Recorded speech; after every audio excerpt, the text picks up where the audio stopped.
Catherine Bernardo, Alden Richards kinagigiliwan sa Canada, may pag-amin na. Maraming balita ang umuusbong tungkol kina Catherine Bernardo at Alden Richards, na mas kilala sa tawag na Kathden, sa kanilang pagbisita sa Canada. Ang pagdagsa ng mga update na ito ay hindi nakapagtataka dahil sa labis na pagtanggap at suporta ng mga Pilipino sa nasabing bansa para sa magka-love team. Ang Kathden ay kilala sa kanilang pagiging bukas at mapagbigay sa kanilang mga tagahanga, kaya naman hindi may kakaila ang kasiyahan ng mga Pilipino sa Canada sa bawat pagkakataon na makasalamuhan nila ang kanilang mga idolo. Isa sa mga patunay ng kanilang pagkakaakit sa mga kababayan sa Canada ay ang kanilang pagpayag sa mga photo op kapag may pagkakataon. Hindi nagdadalawang isip sina Catherine at Alden na magbigay ng oras para sa kanilang mga fan upang makapagpakuha ng mga larawan kasama sila. Isang halimbawa nito ay ang isang Pilipino na nagbahagi sa kanyang Facebook ng selfie na kuha kasama sina Catherine Bernardo at Alden Richards,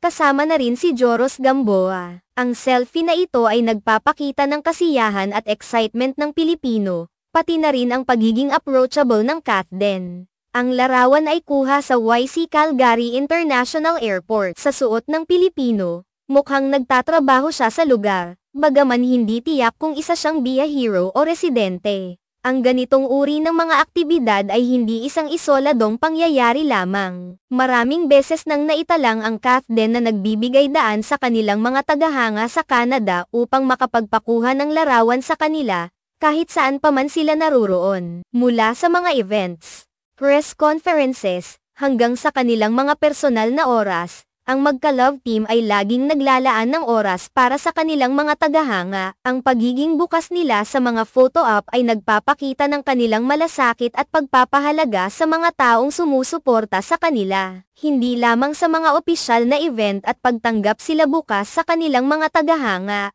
Sa katunayan, kahit sa mga oras ng kanilang shooting breaks, sina Catherine at Alden ay hindi nag-aatubiling magpakuha ng larawan sa mga taong nag-aantay para sa kanila. Ang kanilang pagiging handa na makipag-ugnayan sa kanilang mga tagahanga kahit sa kanilang mga pahinga ay nagbibigay ng magandang impresyon at nagpapalakas ng kanilang relasyon sa kanilang audience. Ang ganitong klase ng interaksyon ay hindi lamang nagpapalakas ng kanilang imahe bilang mga artista kundi nagpapakita rin ng kanilang pagiging tunay na tao na hindi nakalimot sa kanilang pinagmulan at sa mga taong patuloy na sumusuporta sa kanila. Ang ganitong uri ng malasakit at kabutihan ay nagbubunga ng positibong epekto hindi lamang sa kanilang personal na reputasyon kundi pati na rin sa kanilang mga proyekto.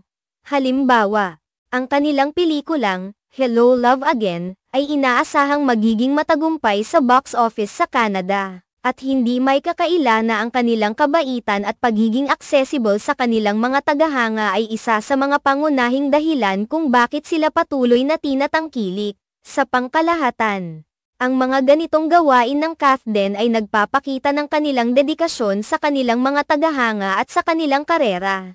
Ang kanilang bukas na pakikitungo sa mga Pilipino sa Canada at sa iba pang bahagi ng mundo ay nagpapatunay ng kanilang tunay na malasakit at pagmamahal sa kanilang audience. Sa bawat pagkakataon na sila ay nagbibigay ng oras para sa kanilang mga tagahanga, sila ay hindi lamang nagbibigay ng kasiyahan kundi nagtatayo rin ng mas matibay na koneksyon sa kanilang mga taga-suporta. Ang kanilang malasakit at pagkamapagbigay ay hindi nagtatapos sa harap ng kamera, kundi sa tunay na buhay, na nagiging inspirasyon sa marami.